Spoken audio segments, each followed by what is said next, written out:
Hey there, kiddo. How was your school today? Hi, Grandma. It was good. But something really scary happened. Oh no? What happened? Tell me about it. Well, I left my notebook in the classroom after everyone else had gone. When I realized it, the school felt so spooky and I had to walk all by myself. Oh my goodness, a spooky school. That sounds frightening. What did you do? I took a deep breath and decided to be brave. I went to the school gate and guess who I saw? A teacher was there like a superhero in disguise. A superhero teacher? That's amazing. What did she do? She said, "Fear not, young one. I shall accompany you on your daring journey home." And off we went, like a dynamic duo on a secret mission. That's fantastic. I am glad you had a superhero teacher to protect you. Did anything interesting happen on the way? Well, she didn't have a cape, but she kept telling me funny jokes and silly stories. It was like having my own comedy show while walking home. A comedy show on a scary walk? That must be entertaining. Did it help you feel better, Chiku? Definitely, Grandma. Their jokes and stories made the scary walk feel like an adventure. I laughed so much that the fear melted away. It was like having a laughter shield. Aha, a laughter shield. That's wonderful. Laughter is indeed a powerful tool against fear. I am glad you found courage through humor. Thanks, Grandma. You always make me laugh too. You're my superhero, even without a cape. Ah, thank you, my little superhero. I'm always here to support and protect you. Together we can conquer any scary situation. I love you, Chiku. I love you too, Grandma. We are the best superhero duo ever. Grandma, what's the story for today? Oh, yes, story. The clever conquerors Gopu and Magan outwit the thieves. Once upon a time, in the forest of Gujarat, there lived a brave young man named Gopu. He was traveling through a dense forest known for its notorious thieves. As he ventured deep into the woods, a man suddenly appeared from the bushes. "Don't be scared," said the man, claiming to be a potter. "Let me carry the heavy trunk for you."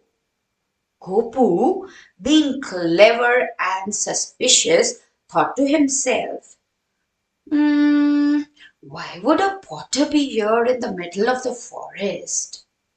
He must be a thief with dangerous intentions."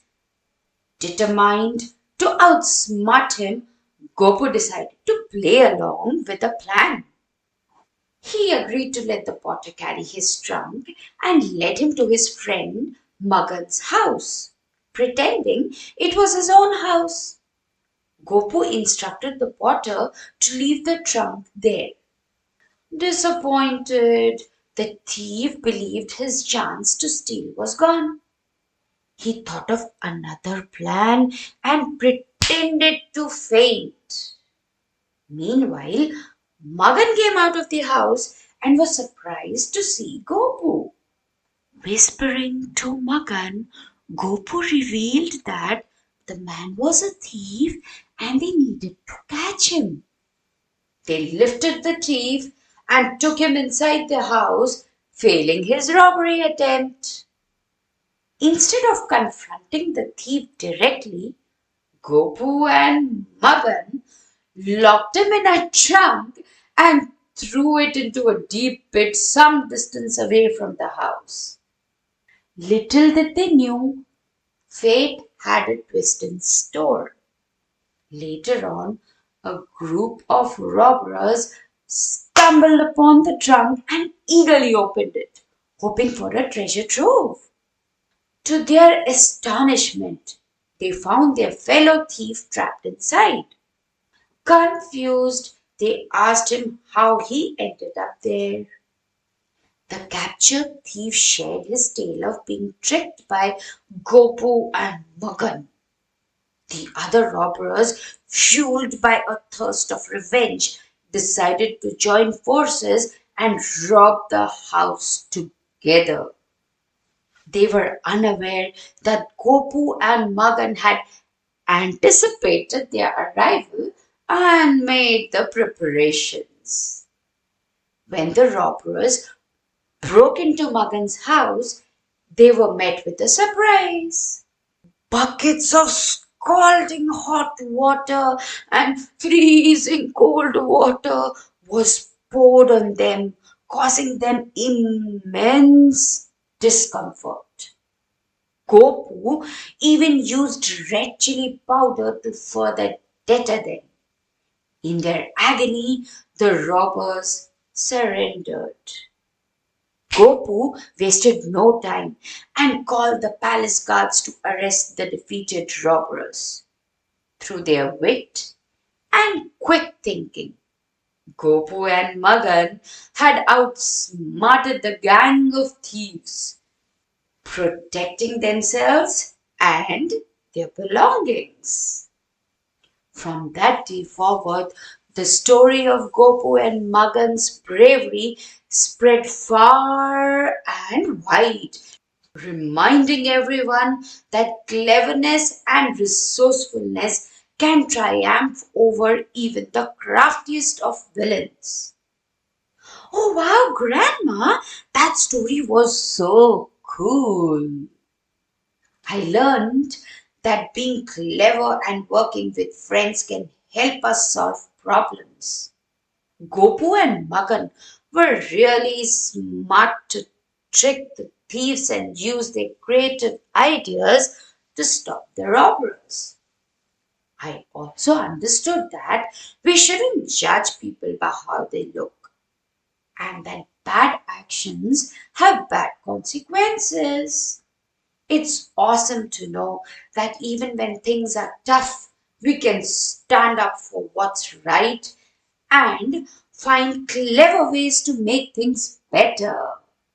I'm so glad you liked the story, Chico. You've captured its essence perfectly. Working cleverly with friends, not judging by appearances, and doing what's right are all important lessons. Remember, stories often hold wisdom for our lives. Feel free to share more thoughts or questions anytime, beta. And that wraps up today's story, Chiku. Grandma closing the book for now. Bye, Chiku. Bye, Grandma. Exciting update! We want to include your creativity in our upcoming podcast. Share your drawings, poems, or anything that the podcast inspired you, and we'll feature the most interesting entries. Let's have fun together and showcase your talent. Visit our blog for the English version of the same story at onceuponatimetales.com.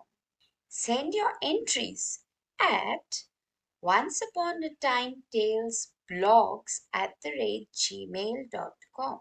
Thank you for joining us on the magical journey of Once Upon a Time Tales. Show your support by liking and subscribing to our podcast. Join our community and be a part of the adventure.